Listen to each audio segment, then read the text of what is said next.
देखिए, बिहार विधानसभा चुनाव 2025 के लिए एनडीए में सीटों का बंटवारा हो चुका है, जिसमें बीजेपी 101 सीटों पे चुनाव लड़ेगी। वहीं जेडीयू भी 101 सीटों पे चुनाव लड़ेगी।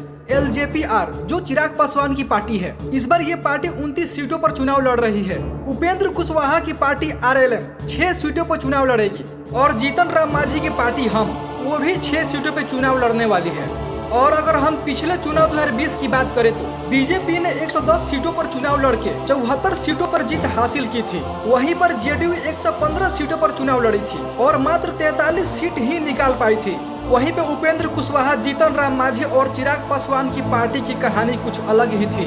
उस समय चिराग पासवान अकेले चुनाव लड़ा था बिना किसी गठबंधन के। 137 सीटों पर चुनाव लड़के मात्र एक ही सीट निकाल पाए थे। वहीं उपेंद्र कुशवाहा मायावती और ओवैसी के साथ मिलकर 99 सीटों पर चुनाव लड़े थे और इनका एक भी कोई उम्मीदवार जीत नहीं पाया। वहीं जीतन राम मांझी पिछले चुनाव में 7 सीटों पर चुनाव लड़े थे और 4 सीट जीतने में कामयाब भी रहे।